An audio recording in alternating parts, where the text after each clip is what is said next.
फरहान का घर एक सहरा में था। इसकी उम्र बमुश्किल 10 बरस के करीब होगी, मगर वो जो काम करता था इसके हम उम्र इसका गुमान भी ना कर सकते थे। फरहान अपने घर में अकेला रहता था, क्योंकि 2 साल कबल इसके वालिदैन एक सहराई तूफान में हलाक हो गए थे। फरहान को इस जगह से इतना प्यार हो गया था कि इसने यहीं रहने का फैसला कर लिया। पहले पहल तो तूफानी और खौफनाक रातों में उसे खौफ सा महसूस होता था, मगर वो जल्द ही इसका आदी हो गया था। वो अंधेरी रातों में भी इस सहरा की तन्हा सैर कर लेता था। साथियों, आप सोच रहे होंगे कि फरहान खाता पीता कहाँ से था? तो बच्चों, सहरा के रास्ते से जो काफिले गुजरते थे वो उनसे अपने इस्तेमाल की अशिया बटोर लेता था। इसका तरीका वारदात बड़ा दिलचस्प था। वो एक तलस्मी संदूक की मदद से काफिले वालों से पैसे बटोरता था। फरहान ने एक सहराई जिन से जादू सीख रखा था। वो इस रात को जिसमें किसी काफिले को वहां से गुजरना होता था, अपने तलस्मी संदूक को फिजा में अड़ाने लगता था। जब ताजिर उस उड़ते हुए संदूक को देखते तो हैरान रह जाते, वो उसको हासिल करने और इसका राज जानने के लिए बेताब हो जाते। बस यही बेताबी उनको उनके कीमती माल से महरूम कर देती थी। फरहान काफ़ी मुद्दत तक ये वारदातें करता रहा।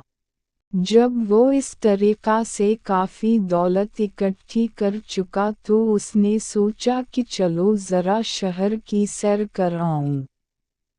जब वो अपनी तमाम पूंजी लेकर शहर गया तो चंद नौसरबाजों ने उसको लूट लिया। अब फरहान बिल्कुल कनागाल था।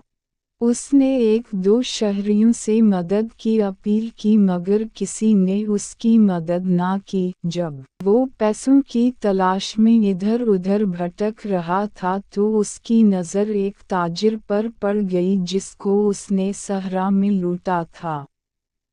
ताजिर ने भी फरहान को देख लिया और लम्हा भर में पहचान लिया। उसने अपने मुलाजिम से कहा, इस लड़के को काबू कर लो, ये बड़ा फराडी है, निकलने ना पाए।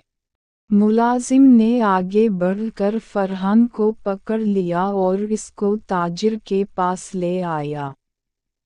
ताजिर ने फरहान से कहा, अच्छा तो तुम ही सहरा में लोगों को लूटते हो, क्या तुम्हें ऐसा करते शर्म नहीं आती?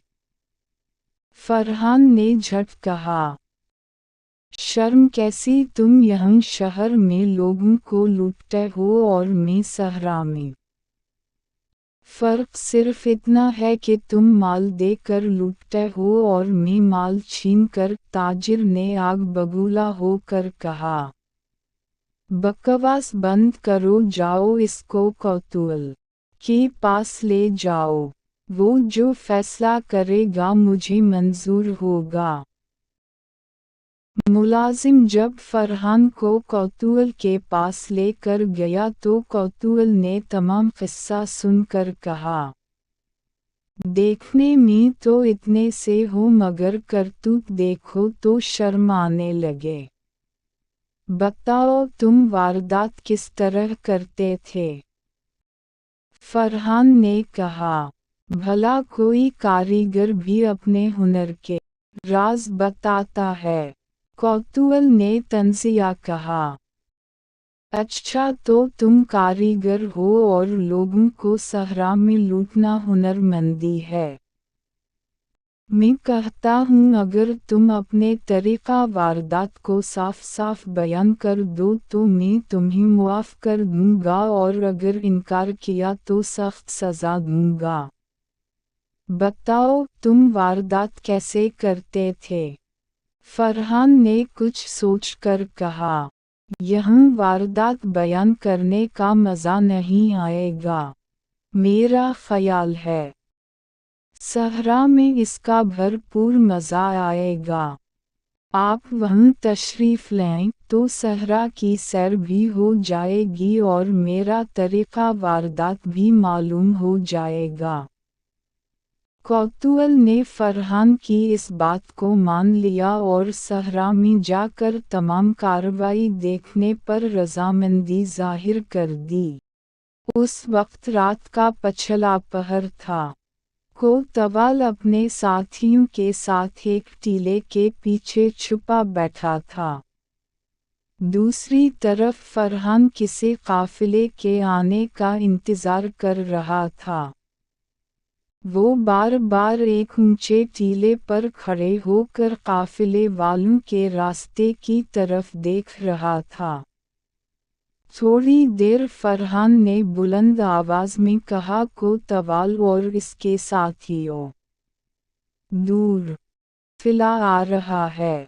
अब तुम इस तलस्मी संदूक का करिश्मा देखने वाले हो। 10-15 मिनट के बाद फरहान तलस्मी संदूक पर सवार फिज़ा में उड़ रहा था। वो इस संदूक को जहाज़ की तरह उड़ा रहा था। जब अरबों का काफिला यहाँ से गुजरा तो एक ने अपने साथी से कहा, वो देखो आसमान पर एक संदूक उड़ रहा है और एक लड़का उस पर सवार है। दूसरे ताजिर ने कहा, मुझे तो ये कोई जादू का खेल लगता है, वरना कभी संदूक भी आसमान पर उड़ा है। अभी ये ताजिर आपस में बातें कर ही रहे थे कि फरहान संदूक समेत ज़मीन पर उतर आया। ताजिरों ने समझा कि शायद जिन ज़मीन पर उतर आया है। वो खौफ की वजह से बेहोश हो गए। बस यही मौका था जब फरहान ताजिरों की जेब खाली करता था। माल के साथ साथ वो ऊँटों पर लादे सामान में से भी बहुत सी अशिया चरा लेता था। कोतवाल टीले से फरहान की तरफ आ चुका था। इसने फरहान को काबू करते हुए कहा, तुम्हें तो मैं सख्त सज़ा। फरहान ने बात काटते हुए कहा, तुमने तो वादा किया था कि अगर मैं तरीका वारदात बता दूं तो तुम मुझे मुआफ़ कर दोगे। कौतूहल बोला, ये तो मेरा तुमसे तरीका वारदात मालूम करने का तरीका था। फिर कोतवाल ने फरहान को शहर के सबसे बड़े चौक में कोड़े मारने का हुक्म दिया और ताजिरों को उनका माल वापस कर दिया। ख़त्म शद।